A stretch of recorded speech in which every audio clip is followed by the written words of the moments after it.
Itu arti aslinya. Berarti orang maksiat bisa dicintai Allah, bisa. Maka saya katakan ke dalam diri saya yang suka maksiat, kepada teman-teman saya yang masih maksiat, Allah bisa jatuh cinta kepada kita, kepada antum semua. Yang penting mau tobat. Lah Ustadz, saya tobat besok ngerjain lagi. Udah tobat lagi. Sambalado, gak apa-apa. Tobat sambalado itu disebut tawab, ghaffar. Apa arti ghaffar? Allah yang menerima istighfar berkali-kali. Tawab, Allah yang menerima tobat lebih dari 1 kali. Tolong jangan dengarkan lagi kalam ustadz yang dipinjam lisannya oleh setan dan mengatakan tidak boleh tobat berulang-ulang, tobat nanti saja. Itu setan yang ngomong, Pak. Karena Allah mengatakan tentang ciri-ciri orang yang mengundur-undur tobat, nanti saja kami tobat. Benar gak? Ada kan ayatnya? Ada ayatnya. Tar aja tobatnya, tar. Kata kiai tobat itu cukup sekali. Nggak bener. Tobat itu berkali-kali. Maka ada lafaz tasdik, tawab. Coba tanya kepada orang ahli nahwu sorof, apa arti tawab? Orang yang terjebak berkali-kali kepada maksiat, dia pun berkali-kali tobat. Sampai tobat itu jadi makomnya. Jadi saya kalau melihat ada orang maksiat, saya bawakan ke diri saya sendiri. Antum jangan jijik ngelihat perempuan yang buka aurat. Mata antum kan menikmati, ya toh? Jujur tuh yang senyum-senyum tuh, jujur tuh. Ayo senyum. Pada bengong kan? Itu kita munafik ke dalam diri kita sendiri. Coba sesali ya Allah. Aku mengatakan orang itu hina, tapi aku menikmatinya. Gawat gak?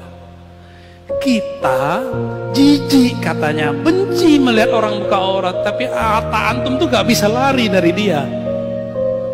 Bisa gak mata kita lari dari orang cantik, bening, buka aurat? Gak bisa. Antum gak ghuddul basar di depan orang.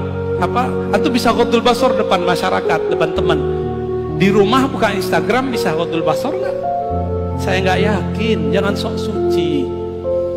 Maka karena kita ini nggak ada yang benar utuh, makom pertama yang mesti kita buka adalah makom taubah. Ya, pribadi yang suka tobat. Jadi orang yang tobat itu level pertamanya move on, lupa sama dosanya, tapi dia tidak membenci pelakunya. Ada yang kedua, selalu ingat maksiatnya. Orang begini, kalau dia punya guru mengajarkan tobat, dia tahu cara tobat. Kalau dia tobat, selalu ingat ciri-cirinya, banyak nangis,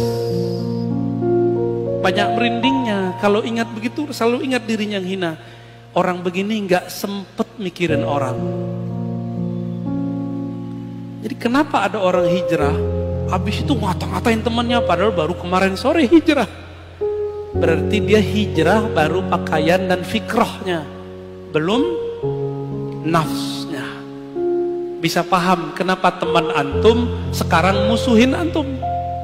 Kenapa teman kita dulu, teman-teman ngopi bareng, ngafe bareng, sekarang malah ngajak berantem terus di grup, malah nggak mau lagi semajelis.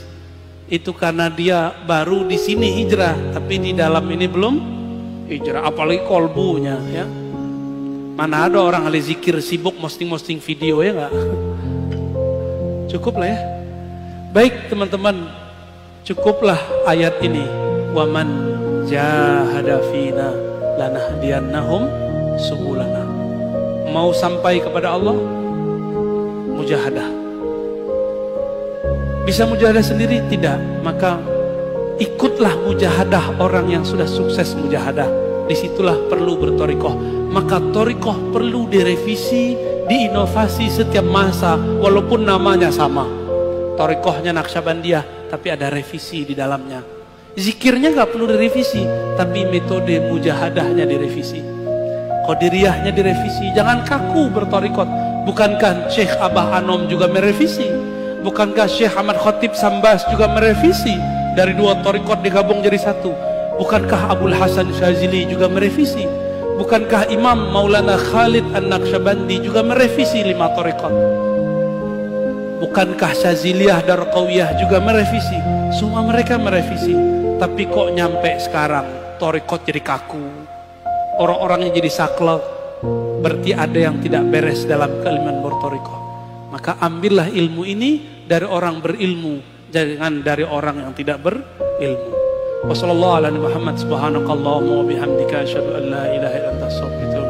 Wassalamualaikum warahmatullahi wabarakatuh. Masih ada waktu sholat syuruk ya, silakan.